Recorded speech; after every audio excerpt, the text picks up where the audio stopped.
मेरे प्रभु पर अगर कोई आंख उठाता है तो मैं उसकी आंख निकाल लूंगा, भले ही वो मेरा पिता ही क्यों हो।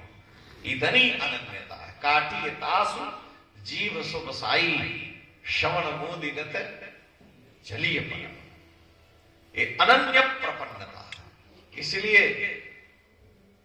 मुझे माता पिता किसी का कोई पता नहीं, मेरे सबई एक तुम स्वामी, दीन बंधु उर, आप मेरे एकमात्र सर्वस्व है, उसके अतिरिक्त मैं कुछ जानता ही नहीं। राम जी ने लक्ष्मण जी को समझाया है। भगवती विदेह मेरी सीता जी विलाप करने लगी, मैं भी साथ में चलूंगा। उनको समझाए, पिता है मां है, उनकी देख करके उन्होंने कहा कि हमारे लिए सब कुछ आप हैं। और साथ ही राम जी ने बहुत समझाया, नहीं मानी। जानकी जी ने कहा कि स्त्री का जब पति देवता है तो मुझे आपके साथ चलना मेरा धर्म है, मेरे पिता ने आपको सौंपा है। राम जी ने कहा तो मेरे पिता माता की सेवा करना तुम्हारा धर्म है, मैं वन में जाऊंगा। जानकी जी बिगड़ गई। कभी आपने किशोरी जी का क्रोध नहीं देखा होगा। वो कहती हैं कि क्या मेरे पिता आपके वीरत्व को जान करके कि इन्होंने हजारों राजाओं के बीच में धनुष उठा करके धनुष का भंजन किया है, और ऐसी दशा में मेरे पिता ने मेरा हाथ आपके हाथों में सौंपा। मेरे पिता ये जानते ही नहीं थे कि आप वीर पुरुष के रूप में एक नपुंसक हैं, आप वीर पुरुष के रूप में एक कायर हैं, उन्हें पता नहीं था। आप जब वीर पुरुष हैं, तेजस्वी पुरुष हैं, तो अपनी पत्नी के अपने साथ नहीं ले जा सकते। ये आपका वीरत्व कैसा है? हे महाराज, आप आर्य धर्म का पालन करिए, आप में यह क्लीबता ठीक नहीं है। राम जी ने फिर श्री जानकी जी को कहा है, देख लिया कि ये प्राण दे देंगी लेकिन मेरे बिना यहां नहीं रह सकती। बहुत समझाया है, लेकिन भगवती ने कहा कि नहीं, आपके बिना मुझे स्वर्ग भी अच्छा नहीं लगता है, मैं आपके साथ चलूंगी। यदि तुम प्रस्थितो दुर्गम वनम अद्दैव राघव, अग्रतस्ते गमिष्यामि मृदगंती कुशकंटकम। जब आप वन को चलेंगे तो मैं आगे आगे जो वन में कांटे पत्थर आएंगे मैं उनका मार्जन करते हुए चलूंगी, ये मेरा धर्म है। लेकिन मैं आपके बिना यहां नहीं रह सकती। महाराज ने भगवती सीता को अनुज लक्ष्मण को लिया, प्रणाम किए, पिता के महल में गए।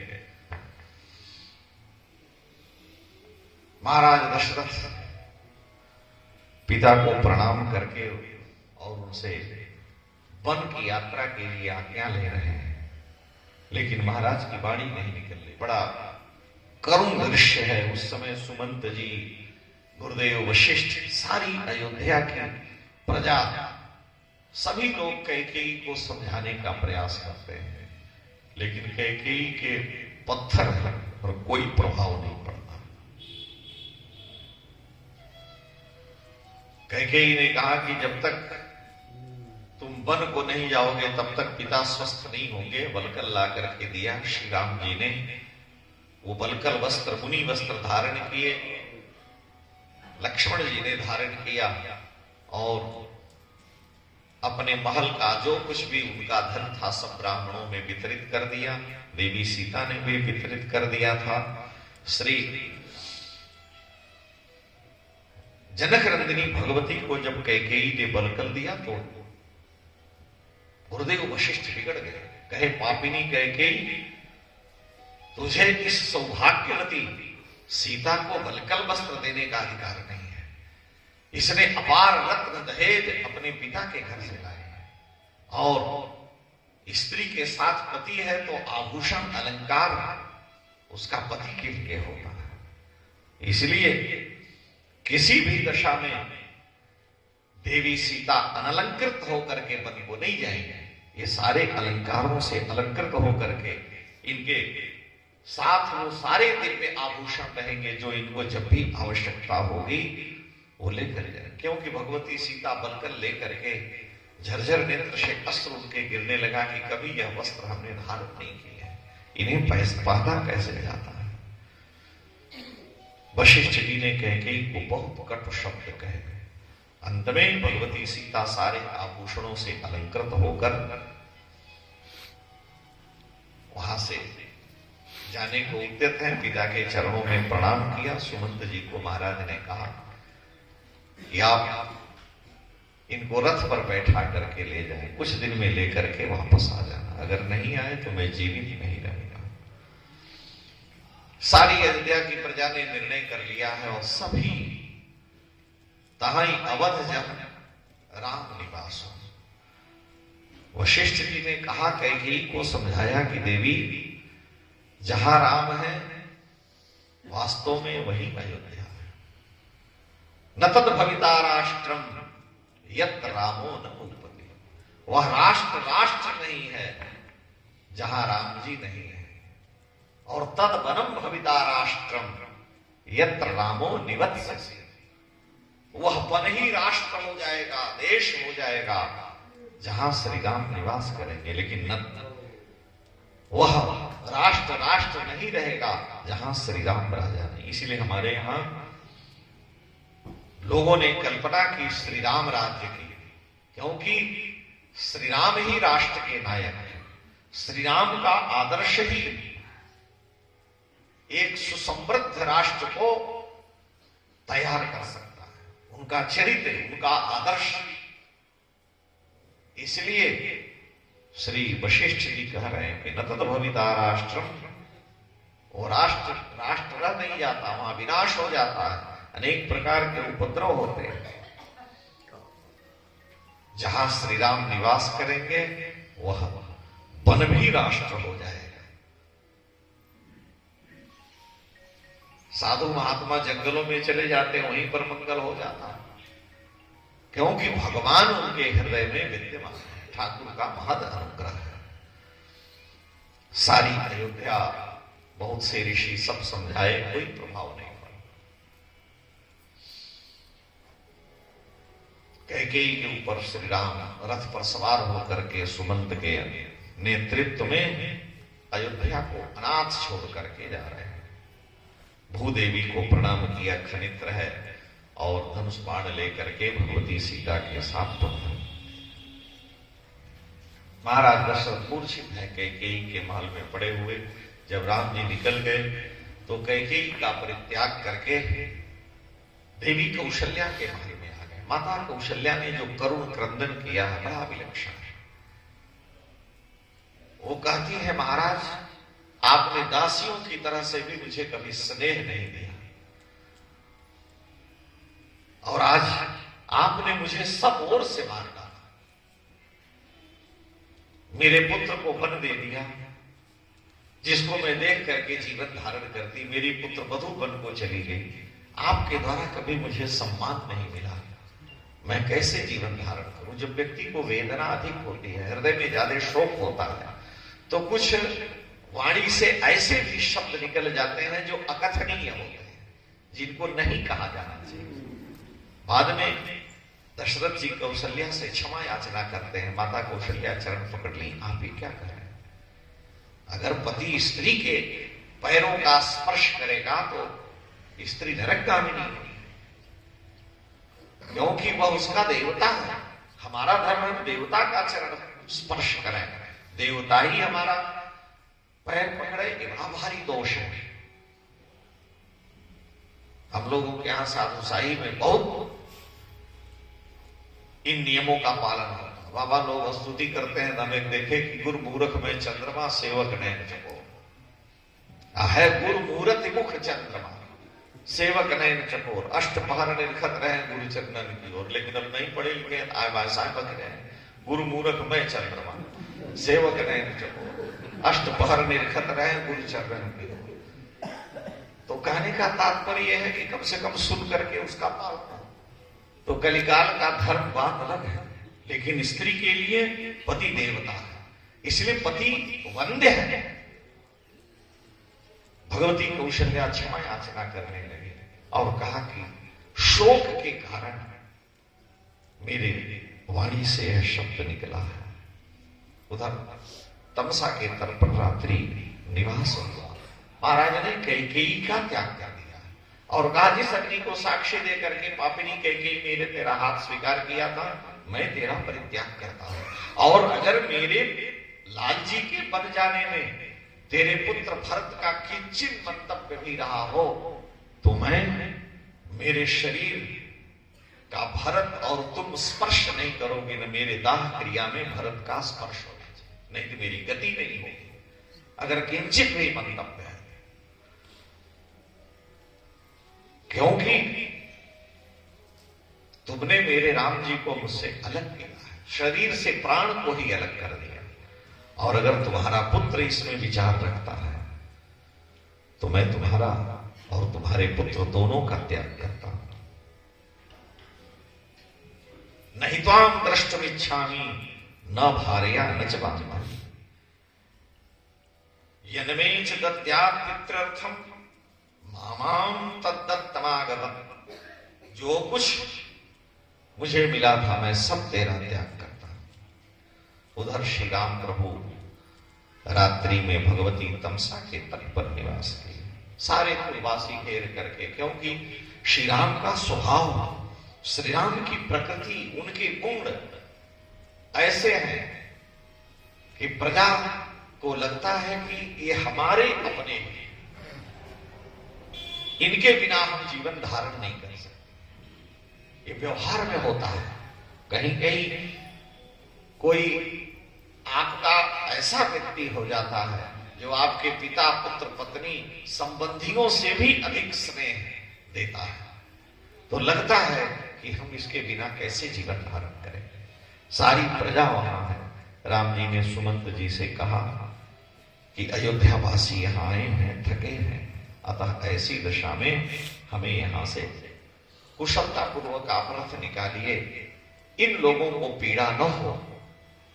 सबसे बड़ी बात है, मेरी मां कैकेयी कहीं यह न मान बैठे कि श्री राम गए और सारी प्रजा को लेकर चले गए तो हम यहाँ के ईंटा पत्थर मकान पर मेरा भरत शासन करेगा।